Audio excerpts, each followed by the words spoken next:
Blouse எல்லாம் அழகா தைச்சு வாங்கிட்டு வந்திருப்பேன். இவர்தான் சென்னைக்கு வா, எனக்கு பெரிய பெரிய டெய்லர்லாம் தெரியும், அவங்க ஸ்டார்க்குலாம் தைக்கிறவங்க, அங்க வந்தா டிசைனா தைச்சு தருவாங்கன்னு சொன்னாரு. அத நம்பி நானும் இவர்கிட்ட கொடுத்தா ஏதோ ஒரு வீணா போன டெய்லர் கிட்ட கொடுத்து என் பிளவுஸ் எல்லாத்தையும் பாழாக்கி வச்சுட்டாரு. பாருங்கண்ணா, அவன் எல்லாத்தையும் குரங்கு கூடார மாதிரி தைச்சிருக்கான். பாருங்க எவ்வளவு பெருசா இருக்குன்னு. இது கண்டிப்பா கோணி போய் தைக்கிறவன் தான் தைச்சிருப்பான். இத மனுஷன் போடுவானா? இவர் இப்படி பண்ணுவாருன்னு எனக்கு தெரியவே தெரியாது. தெரிஞ்சிருந்தா நான் ஊர்லயே தைக்க கொடுத்திருப்பேன். இவர் ஏன் தான் இப்படி பொறுப்பே இல்லாம இருக்காரோ? என்னடா இது, ஒரு நல்ல டெய்லரை பார்த்து கொடுக்க வேண்டியதானே? டேய், நான் நல்ல டெய்லர் நம்பி தான்டா கொடுத்தேன். அவன் இப்படி சொதப்பானு எனக்கு எப்படா தெரியும்? திரும்ப திரும்ப அதையே சொல்லாதீங்க. குடுக்கறதுக்கு முன்னாடி அந்த டெய்லரை பத்தி விசாரிச்சிருக்க வேண்டாமா? உன்னதான்டா கேக்குறாங்க, ஏன் விசாரிக்கல? டேய், நான் நல்லா விசாரிச்சு தான்டா கொடுத்தேன். நம்ம மாஸ்டர்ட்ட நல்ல டெய்லரா சொல்லுங்கன்னு சொல்லி தான் கேட்டேன். அவர் சொன்ன டெய்லர்ட்ட தான்டா கொடுத்தேன். நல்லா பக்கவான டெய்லர்னு அவ தான்டா சொன்னாரு. நீங்க தான் அவரை மெச்சிக்கணும். இதுவே எங்க ஊரா இருந்தா அவனை அடிச்சிருப்போம். நான் ஏற்கனவே இவர்கிட்ட சொல்லிருக்கேனா, ஒரு விஷயம் ஏதாவது முடியலன்னா அது முன்கூட்டியே சொல்லிடணும்னு. அதை விட்டுட்டு என்னால முடியும்னு சொல்லி இவர் கழுத்து அறுத்துட்டாரு. டேய், உனக்கு இப்ப கல்யாணம் ஆயிடுச்சுடா, அதுக்கேத்த மாதிரி பொறுப்பா நடந்துக்கடா. சிஸ்டர் என்ன எதிர்பார்க்கறாங்களோ அதை செஞ்சு கொடுக்க வேண்டியது உன்னோட கடமை. எனக்கு தெரியாது, விவரம் பத்தாதுன்னு தப்பிக்க நினைக்காத. நல்லா சொல்லுங்கண்ணே, அப்போவாவது இவர் திருந்துவாரு. சிஸ்டர், நீ ஒன்னும் கவலைப்படாதீங்க. இங்க நிறைய நல்ல டெய்லர் இருக்காங்க, விசாரிச்சு கொடுத்துக்கலாம். டேய், நம்ம தீபாவும் துளசியும் இருக்காங்களடா, அவங்க கிட்ட சொன்னாலே போதுமேடா.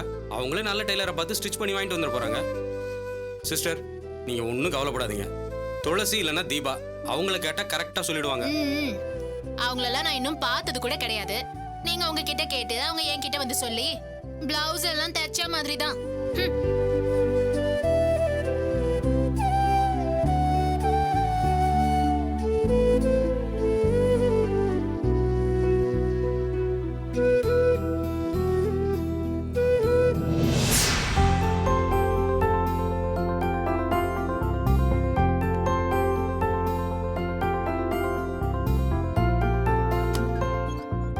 தமிழ், நான் புதுசா ஒரு கேண்டிடேட் அப்பாயிண்ட் பண்ண போறேன்னு சொன்னல, அது இவர்தான். Hello sir. பேரு Sham. Hi Sham. Nice to meet you sir. உட்காருங்க. உட்காருங்க. Thank you. ஷாம், என்ன படிச்சிருக்கீங்க நீங்க? BSc physics sir. ஓ, அதுக்கப்புறம் மாஸ்டர்ஸ் படிக்கலையா? இல்ல சார், அதுக்கப்புறம் படிக்கிறதுக்கு வசதி இல்ல சார். ஓ, பிஎஸ்சி முடிச்சிருக்கீங்க, அதுக்கான ஜாப் ஆப்பர்ச்சுனிட்டிஸ் எதுவும் கிடைக்கலையா? ட்ரை பண்ணேன் சார், ஆனா கிடைக்கல. ஓ, உங்களுக்கு என்ன மாதிரி ஃபீல்ட் இன்ட்ரெஸ்ட் இருக்கு? படம் புரியல சார். ஐ மீன், எந்த ஃபீல்ட்ல ஒர்க் பண்ணணும்ன்ற இன்ட்ரெஸ்ட் இருக்கு? அப்படிலாம் பெருசா ஒன்றும் இல்லை சார். எந்த வேலையை கொடுத்தாலும் அதை பெர்ஃபெக்டா செய்யணும்னு நினைப்பேன். மற்றபடி இந்த வேலையை தான் பார்க்கணும்னு பிடிவாதெல்லாம் பிடிக்க மாட்டேன் சார். என்ன சார் இது, பிஎஸ்சி முடிச்சிருக்கீங்க, அதுக்கு என்ன செட் ஆகுமோ அந்த மாதிரி வேலையை தேடிக்க வேண்டியதானே? உண்மைதான் சார். ஆனா படிக்கிற எல்லாருக்கும் அவங்க படிச்சதுக்கு ஏற்ற மாதிரி வேலை கிடைக்கும்னு சொல்ல முடியாதுல்ல. சில பேர் வக்கீலுக்கு படிப்பாங்க, திடீர்னு பொலிட்டிஷியன் ஆயிடுவாங்க. சில பேர் டாக்டருக்கு படிப்பாங்க, பிசினஸ்மேன் ஆயிடுவாங்க. நான் படிச்சது பிஎஸ்சி பிசிக்ஸ். அதுக்கேற்ற வேலையை தான் பார்க்கணும்னா கடைசி வரைக்கும் சும்மாவே இருக்க மாதிரி ஆயிடும்ல சார். அதுவும் இல்லாம என் ஃபினான்ஷியல் சிச்சுவேஷனும் ரொம்ப மோசமா இருக்கு சார். உடனே ஒரு வேலையில சேர்ந்தாகணும், இல்லைன்னா சாப்பாட்டுக்கே கஷ்டமாயிடும் சார். எங்களுக்கு அப்பா அம்மா யாரும் கிடையாது சார், ஒரே ஒரு தங்கச்சி மட்டும்தான். நானும் அவளும் மாமா வீட்டில் தங்கி தான் படித்தோம். இப்போ எங்களுக்கும் அவருக்கும் டேர்ம் சரியில்லாதனால தனியாக வந்துட்டோம். நாங்கள் 2 பேரும் ரொம்ப கஷ்டத்தில் இருக்கோம் சார். எங்கள் மாமா வீட்டில இருந்து வெளியில் வந்ததுக்கப்புறம் சின்ன சின்னதாக கிடைச்ச வேலை எல்லாத்தையும் நான் பார்த்துட்டு தான் சார் இருந்தேன். அதை வச்சு தான் என் தங்கச்சி படிக்க வச்சேன். ஆனால் கிடைச்ச வேலை எதுவும் எனக்கு செட் ஆகலை சார். அதனால இதுதானே நான் எந்த வேலையுமே ஃபிக்ஸ் பண்ணிக்கல சார். எந்த வேலை கிடைச்சாலும் அதை நல்லபடியாக செய்யணுன்ற மோட்டிவ்ல தான் சார் நான் இருக்கேன். திருடக்கூடாது, யாரையும் ஏமாற்றக்கூடாது, நியாயமாக சம்பாதிக்கணும். அதுக்கேற்ற மாதிரி செக்யூரிட்டி வேலை கிடைச்சாலும் கூட நான் செய்ய தயாராக இருக்கேன் சார். Very good. இந்த மென்டாலிட்டியோட நீங்க இருந்தீங்கன்னா லைஃப்ல சீக்கிரமா டெவலப் ஆயிடுவீங்க. தேங்க்யூ, ரொம்ப தேங்க்ஸ் சார். பிரபாகர், சுச்சி போனதுக்கு அப்புறமா நம்ம அட்மின்ல வேலைக்கு ஆள் தேடிட்டு இருந்தோம்ல, அந்த போஸ்டிங் ஒரு அப்பாயிண்ட் பண்ணிடலாம். ஐ திங்க் கொஞ்ச நாள் ட்ரெயின் பண்ணோம்னா கண்டிப்பா பிக்கப் பண்றாருன்னு நினைக்கிறேன். வெரி குட் ஐடியா தமிழ், இவர் அங்கேயே பிளேஸ் பண்ணிடலாம். எக்ஸ்கியூஸ் மீ சார், நானே உங்களுக்கு கால் பண்ண நினைச்சிட்டு இருந்தேன். ஒரே நிமிஷம் லைன்ல இருங்க. பிரபாகர், இவர் கூட்டி போய் ஸ்டாஃப்ஸ்ல இன்ட்ரோடியூஸ் பண்ணி வச்சிருங்க. அப்படியே அப்பாயின்மெண்ட் ஆர்டர் ரெடி பண்ணி கொடுத்துருங்க. ஓகே, ரொம்ப தேங்க்ஸ் சார். வாங்க ஷாம். சொல்லுங்க சார். அந்த கம்பெனி பத்தி விசாரிச்சு பார்த்தேன் sir. Sham, are you happy? Sir, உண்மையிலேயே ரொம்ப சந்தோஷமா இருக்கு சார். இவ்வளோ சீக்கிரம் இப்படி ஒரு கம்பெனில வேலை கிடைக்கும்னு நான் நினைச்சு கூட பார்க்கல சார். சார், இதுக்கெல்லாம் நான் உங்களுக்கு தான் சார் தேங்க்ஸ் சொல்லணும். ஏய் ஷாம், இதுக்கெல்லாம் போய் தேங்க்ஸ் சொல்லிக்கிட்டு, எங்களுக்கு ஆள் தேவையா இருந்தது, அதனால உங்களை அப்பாயிண்ட் பண்ணியிருக்கோம். எனக்கு நீங்க சின்சியரா ஒர்க் பண்ணா போதும்.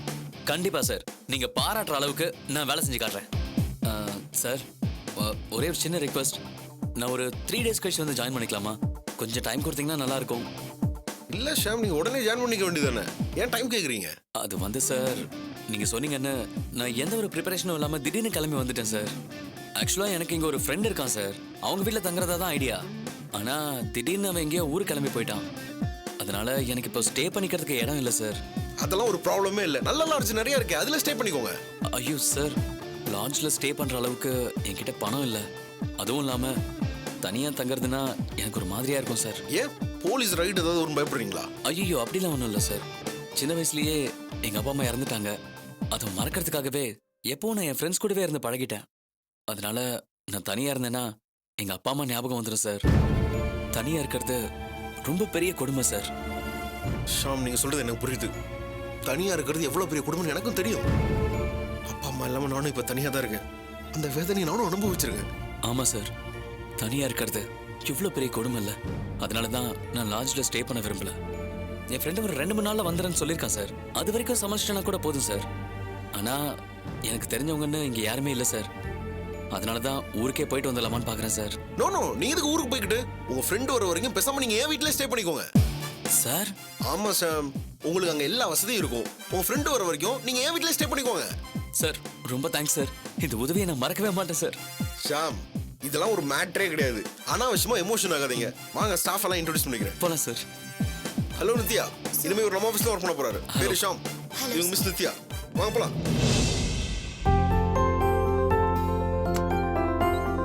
Excuse me, Yes, sir. நான் தமிழை பார்க்கணும். ஃப்ரெண்டு ஜோசப் ஒன் வந்திருக்கேன். செகண்ட் சார், கொஞ்சம் வெயிட் பண்ணுங்க. சார் ஒரு நிமிஷம். ஹலோ. சார், உங்களை பார்க்க உங்க ஃப்ரெண்ட் ஜோசப் வந்திருக்காரு ஆ சார். உள்ள அனுப்புங்க. சார் உங்களை வர சொல்றாரு. ம். எல்லா டீடைல்ஸும் நான் உங்களுக்கு இமெயில் பண்ணிடுறேன் சார். நான் அப்புறம் கூப்பிட்டுமா? ஓகே. Thank you sir. வாடா, எப்படா இருக்க ப்ரோ? கணக்கு எப்படி இருக்கிறான்? கல்யாணம் முடிச்சுட்டு வந்துட்டான். புது வீட்டில் உனக்கு செட்டில் ஆயிடுச்சா? அதெல்லாம் நல்லா விசாரி. ஆனா ஃப்ரெண்டுக்கு என்ன செய்யணுமோ அதை செய்யாத. என்னடா சொல்ற? பின்ன என்னடா, அவன் கல்யாணம் முடிஞ்சு சென்னை வந்ததும் ஒரு கிராண்ட் விருந்து வைக்கிறேன்னு சொன்னல, ஏன் வைக்கல? அவன் வந்து இத்தனை நாள் ஆச்சு, ஒரு ஃபோன் கூட பண்ணல, விருந்து கூப்பிடல. சாரி மச்சான். என்னடா சாரி? கனகு நம்ம ஃப்ரெண்டுங்கிறதுனால ஒன்றும் பெருசாக எடுத்துக்கல. ஆனால் அவன் ஒய்ஃப் இருக்க, அது ரொம்ப ஷார்ப்டா. என்னமோ க்ளோஸ் ஃப்ரெண்டு நீங்க, ஒரு தடவை கூட வந்து பார்க்கல, சொன்னபடி விருந்துக்கு கூப்பிடலன்னு கனகை போட்டு வறுத்து எடுக்குதுடா. டேய், அவன் என்ன சொல்றதுன்னு கூட தெரியாம முடிச்சிட்டு இருக்கான்டா. நானும் உன்கிட்ட சொல்லக்கூடாது, நீ ஏன் கூப்பிடுவேன்னு நினைச்சிட்டு இருக்கேன். ஆனா நீ இது வரைக்கும் கூப்பிடவே இல்லை. ஏன்டா இப்படி இருக்க? சாரிடா, இருக்கிற டென்ஷன் என்னால் அதுக்கு டைம் ஒதுக்கவே முடியல.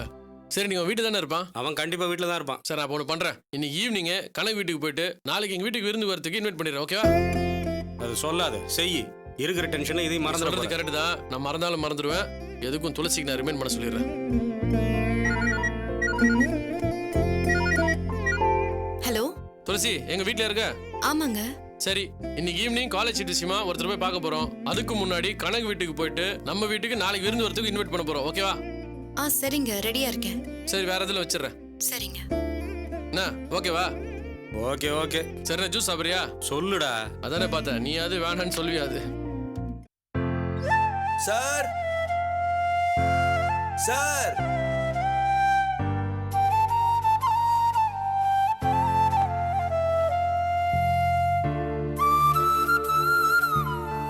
யாருங்க வேணும்? மா, நான் உங்க சம்மந்தி வீட்டுக்கு வரேம்மா. உங்க வீட்டு டிரைவர்மா. ஓ சரி, என்ன விஷயமா வந்தீங்க? அது வந்துமா, இந்த பார்சலை கொடுத்துட சொல்லி எங்க சின்னையா அனுப்பி வச்சாரு. பார்சலா? ஆமாம்மா, அம்மா ஐயா சின்னையா எல்லாரும் சேர்ந்து நேற்று கடைக்கு போய் நிச்சயதார்த்த படம் எடுத்துட்டு இருந்தாங்கம்மா. ஏதோ விசேஷத்துக்கு வெளியூர் போறதுனால அவங்களால நேரம் இங்க வர முடியல, அதான் என்கிட்ட கொடுத்துட்டாங்கம்மா. பரவாயில்ல, அதனால என்ன, கொடுங்க. இந்தங்கம்மா. உள்ள வாங்க தம்பி, உட்காருங்க. இல்ல இல்ல பரவாயில்ல, இருக்கட்டுமா. ஐயோ பரவாயில்ல, ஒரு காஃபி சாப்பிட்டு இல்ல, போலாம். பரவாயில்ல, இருக்கட்டுமா. இது கொடுத்துட்டு உடனே சின்னையா வர சொன்னாரு.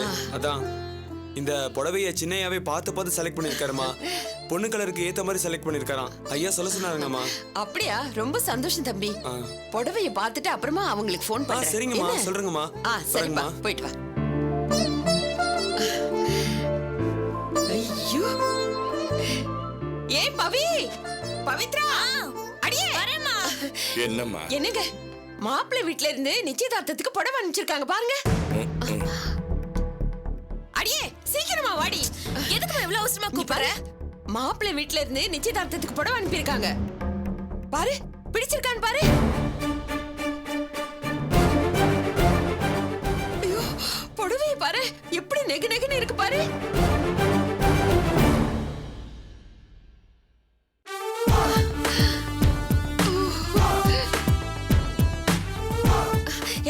பிடிச்சிருக்கா?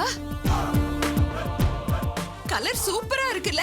அம்மாடி, எவ்வளவு பெரிய பார்டர், எவ்வளவு பெரிய ஜரிகை. ஐயோ, முந்தானிய பாரு, எவ்வளவு சூப்பரா இருக்கு. புடவையை பார்த்தாலே தெரியுது, விலை அதிகமா தான் இருக்கும். ஐயோ, 30,000. என்னங்க பாத்தீங்களா? சம்பந்தி வீட்டுக்காரங்க ஏதோ காசு கலையிறவங்கன்னு வாய் குசாம சொன்னீங்க. இப்ப பாருங்க, 30,000க்கு நிச்சயதார்த்த புடவை வாங்கியிருக்காங்க. இந்த மனசு யாருக்குங்க வரும்? என்ன பேசாம இருக்கீங்க? புடவை உங்களுக்கு பிடிச்சிருக்குல? கலர் பாருங்க, எவ்வளவு நல்லா இருக்கு. அதெல்லாம் இருக்கட்டும். இந்த புடவை இங்க எப்படி வந்துச்சு? தானா வந்துச்சா? அது யார் மூலமா கொடுத்து விட்டுருக்காங்க. இப்ப அதுவா பிரச்சனை? புடவை பிடிச்சிருக்கா இல்லையா? பிடிச்சிருக்கா பிடிக்கலையான்றது ரெண்டாவது விஷயம் பத்மா. முறைப்படி அவங்க தானே இந்த புடவையை வந்து கொடுத்துருக்கணும். ஏங்க, அவங்களுக்கு நேரம் இல்லைங்க. வெளியூர்ல ஏதோ விசேஷம்னு போயிருக்காங்க. இத போய் குறைய பேசுறீங்களே. சரி, பொதுவாவே நம்ம ஒருத்தருக்கு ஒரு புடவையோ இல்ல ஒரு பொருளோ கொடுக்கணும்னா நம்ம என்ன பண்ணுவோம்? அந்த பிரைஸ் டாக அங்கேயே கிழிச்சு போட்டுருவோம். ஆனா அவங்க கிழிக்காம அப்படியே அனுப்பிச்சிருக்காங்கன்னா அதுக்கு என்ன அர்த்தம்? ஏங்க, இதுக்கெல்லாம் அர்த்தம் கேட்பீங்க? கூறுகட்டத்தனமால இருக்கு. சரி, என்ன அர்த்தம் நீங்களே சொல்லுங்க. நம்ம அந்த விலையை பார்க்கணும்ன்றதுக்காக அப்படி பண்ணிருக்காங்க. சரிங்க, இருக்கட்டும். இது மூலமா என்ன சொல்ல வரீங்க? 30,000க்கு நாங்க புடவை எடுத்திருக்கோம்னு சொல்லாம சொல்றாங்க. அதுக்கு அர்த்தம் என்ன? அதோட உள்நோக்கம் என்ன? நாங்க இவ்வளவு செலவு பண்ணிருக்கோம், நீங்க இதுக்கு மேல செலவு பண்ணணும்னு சொல்லாம சொல்றாங்க. அதை நீ புரிஞ்சுக்க. ஐயோ, பைத்தியக்காரி கூட உங்ககிட்ட பேச முடியாது. விலையை கிழிக்க மறந்து இருப்பாங்க. இது போய் ஒரு பெரிய விஷயமா பேசுறீங்க. நான் என்ன போதும், நிறுத்துறீங்களா? புடவை பார்த்து பிடிச்சிருக்கா பிடிக்கலையான்னு சொல்லாம உள்நோக்கம் வெளிநோக்கம்னு கண்டதையும் பேசி எதுக்கு குழப்பறீங்க? எப்படா சந்தர்ப்பம் கிடைக்கும் சம்மந்தி வீட்டை நொட்ட சொல்லலான்னு எதிர்பார்த்துட்டே இருப்பீங்களா? உங்களுக்கு வேற வேலை இல்ல? இங்க பாருங்க, புடவை கட்டிக்கு போறவா அவ. உங்களை போய் கேட்டனே என்ன அடிச்சுக்கணும். பவி, நீ பார்த்து சொல்லு, உனக்கு பிடிச்சிருக்குல்ல? ஏய், உன்னதான் கேக்குறேன், பிடிச்சிருக்கா இல்லையா? பிடிக்கலமா, எனக்கு இது சுத்தமா பிடிக்கல. பார்க்கவே கன்றாவியா இருக்கு. ஏன்டி பிடிக்கல? பிடிக்கல, அதான் ஏன்னு கேக்குறேன். இந்த டிசைன், பார்டர் எல்லாமே சூப்பரா தானே இருக்கு. சும்மா உங்க அப்பா சொன்னாரேன்னு பிடிக்கல கிடிக்கலன்னு உளறாத. கொஞ்சமாவது மனசாட்சியோட பேசு. இப்படி ஒரு டிசைன், இப்படி ஒரு கலர், இந்த மாதிரி புடவையை உனக்கு எடுத்து கொடுத்தா முதல்ல நீ கட்டிப்பியா? ஏன் கட்டிக்காம? இத கட்டிக்கிறதுக்கு என்னடி கசக்குது உனக்கு? சும்மா பேசணும்னு பேசாதமா. இந்த கலரை பாரு, மூஞ்சில அடிக்குது. யாரோ வாந்தி எடுத்து வச்ச மாதிரி. போட்டனா? என்னடி பேச்சு பேசுற? ஆசை ஆசையா புடவை கொடுத்து அனுப்பியிருக்காங்க, வாந்தி அது இதுன்னு இப்படி கேவலமா பேச. நான் உண்மையதாம்மா சொல்றேன். இந்த புடவையை கட்டிட்டு வந்து நிச்சயதார்த்தத்துல நின்னா எல்லாரும் என்ன கேலி பண்ணியே கொன்றுவாங்க. பாக்குறவங்கள சிரிப்பாங்கம்மா. அடிப்பாவி, கொஞ்சமா நஞ்சமா எவ்வளவு விலை கொடுத்து இந்த புடவையை எடுத்து கொடுத்திருக்காங்க. இத போய் பிடிக்கலன்னு சொல்ற? பிடிக்கலன்னா பிடிக்கலன்னு தான் சொல்ல முடியும். இந்த புடவையை கட்டிக்க போறது நான் தானே. இதை எடுக்கிறதுக்கு முன்னாடி உன்னோட டேஸ்ட் என்ன, எது பிடிக்கும், உனக்கு என்ன கலர் வேணும்னு யாராவது கேட்டாங்களா? அவங்களா ஒரு டிசைன் செலக்ட் பண்ணி அனுப்பிச்சிட்டு அது பிடிச்சிருக்குன்னு சொல்ல சொன்னா எப்படிமா சொல்ல முடியும்? நான் தெரியாம தான் கேக்குறேன். என்ன ஒரு பொருட்டாவே மதிக்க மாட்டாங்களா? 30,000க்கு புடவை எடுத்து கொடுத்தா அது எப்படி இருந்தாலும் நான் கட்டிக்கணுமா? ஏய், இப்ப நீ முடிவா என்னதான் சொல்ல வர? இது எனக்கு பிடிக்கலமா. என்ன ஆனாலும் சரி, இதை நான் கட்டிக்கிறதா இல்ல. வேண்டான்னு திருப்பி அனுப்பிச்சிரு. எனக்கு பிடிச்ச டிசைன்ல வேற ஒரு புடவை எடுத்து கொடுக்கறதா எடுத்து கொடுக்கட்டும். இல்லையா, இருக்கவே இருக்க பழைய புடவை, அதையே நான் கட்டிக்கிறேன். போதுமா? ஏய், நில்லடி. போன போதுன்னு உங்ககிட்ட அபிப்பிராயம் கேட்டா பெரிய இவ மாதிரி பேசிட்டு போற.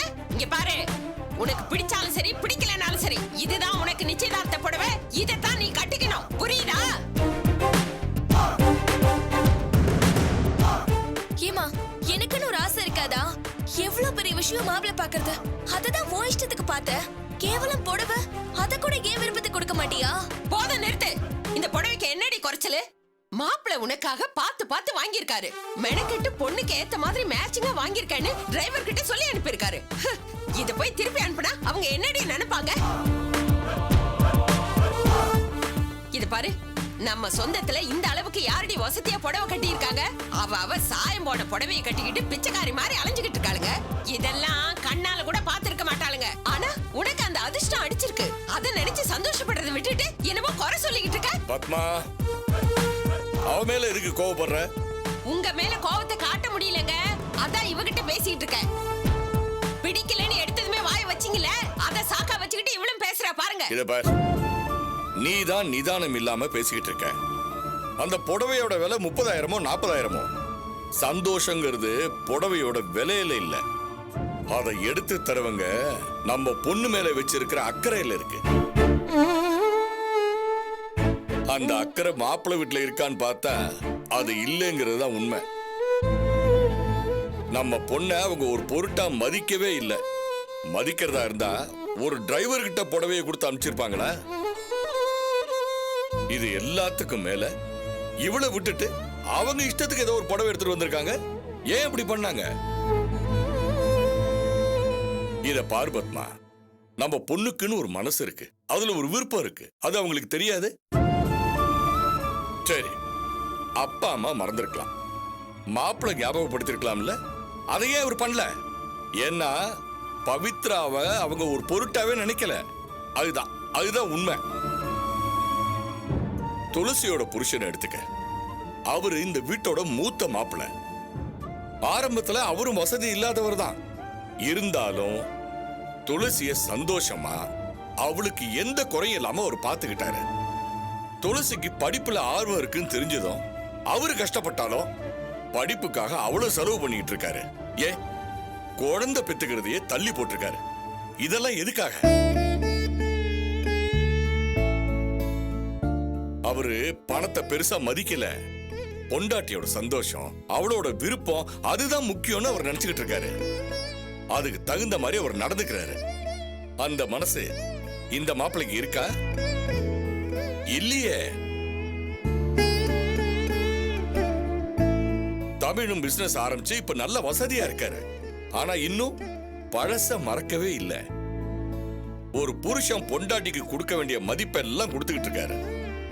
ஆனா நீ பாத்துருக்கிறியே, இவளுக்கு ஒரு மாப்பிள்ள. அவருக்கு தெரிஞ்சதெல்லாம் என்னது? பணம், காசு, நகை, இது மட்டும்தான். ஆனா ஏன் மாப்பிள்ள ஒத்த பைசா கூட எதிர்பார்க்காம என் பொண்ண நல்லா பாத்துக்கிறாரு. அவரு வசதியா இல்ல பணம் பணம் பணம்னு எல்லாத்தையும் பணமாவே பாக்குறாரு. நீ பாத்துக்கிற மாப்பிள்ள அவரு வசதியா? நீயே சொல்லு. போத நிறுத்துறீங்களா? என்னமோ ஊரு உலகத்துல உங்க மாப்பிள்ள மாதிரி யாருமே இல்லன்னு பேசுறீங்க. இத பார், நான் என்ன சொல்ல வரேங்கிறத முதல்ல புரிஞ்சுக்க. நம்ம மாப்பிள்ள இருக்கா? போதும் போதும். இதுக்கு மேல உங்க மாப்பிள்ள பிராணம் பாடாதீங்க. கேட்கவே கன்றாவியா இருக்கு. அவன் மட்டும் அப்படி என்ன வசதி? ஆனா நான் பவித்ராவுக்கு பாத்திருக்கேனே, அந்த மாப்பிள்ள பொறுப்புலயே கோடீஸ்வரர். சின்ன வயசுல இருந்தே ராஜ வாழ்க்கை வாழ்ந்துகிட்டு இருக்காரு. ஆனா உங்க மாப்பிள்ள அப்படியா? அங்கங்க கடனை வாங்கி அதை அடைக்க முடியாம ஒளிஞ்சு மறைஞ்சு திரிஞ்சிட்டு இருந்தத நாம பாத்துக்கிட்டு தானே இருந்தோம். 30,000க்கு புடவை எடுத்து தரவனை விட கட்டின பொண்டாட்டிய கடங்காரங்கிட்ட மாட்ட வச்சுட்டு ஓடனவன் தான் வசதினா கேக்குறவங்க சிரிக்க மாட்டாங்க. என்கிட்ட சொன்னதை வேற யாருக்கிட்டையும் சொல்லிடாதீங்க, கேவலப்பட்டு போயிடுவீங்க. காசு போட்டு படிக்க வச்சாரா, அதனால அவர் தான் வசதியா? சொல்றதுக்கே கேவலமா இல்ல உங்களுக்கு? இல்ல, நான் தெரியாம தான் கேக்குறேன். காசே இல்லாத பிச்சைக்காரன் கண்ணே மணியேன்னு கொஞ்சிக்கிட்டு இருந்தா யாராவது அவனை மதிப்பாங்களா? இன்னைக்கு உங்க மாப்பிளைக்கு பணம் வந்திருக்கலாம். ஒருவேளை பழையபடி அவன் ஒண்ணுமில்லாத ஓட்டாண்டியா இருந்திருந்தான்னு வச்சுக்கங்க, நீங்க இப்படிதான் பேசுவீங்களா? இல்ல உங்க பொண்ணுதான் அவன் கூட வாழ்ந்திருப்பாளா? பைசா பெறாத பரதேசின்னு அவனை விட்டு வந்திருக்க மாட்டான். என்னதான் உருகி உருகி முந்தானையை பிடிச்சுக்கிட்டு அலைஞ்சாலும் நகை நட்டுன்னு அப்பப்ப வாங்கி கொடுத்து பொண்டாட்டியை நல்லா கவனிச்சுக்கணும். அப்பதான் வாழ்க்கை சந்தோஷமா இருக்கும். இல்ல கொஞ்ச நாளே வாழ்க்கை கசந்துரும். இன்னும் தொட்டு தாலி கூட கட்டல, அதுக்குள்ள 30,000க்கு புடவை எடுத்து கொடுத்திருக்காங்கன்னா அந்த மாப்பிள்ள பவித்ராவை எப்படி கவனிச்சுப்பான்னு கொஞ்சம் யோசிச்சு பாருங்க. அதை விட்டுட்டு கேடு கட்ட உங்க மூத்த மாப்பிள்ளையோட ஒப்பிட்டு பேசுற வேலையெல்லாம் வச்சுக்காதீங்க. நான் பார்த்திருக்கிறது உச்சாணி கோபுரம். பணம் பணம்னு பணத்திலேயே புரள்றவங்க. அவங்களோட கண்டவங்களையும் சேர்த்து வச்சு பேசி அசிங்கப்படுத்தாதீங்க, சொல்லிட்டேன்.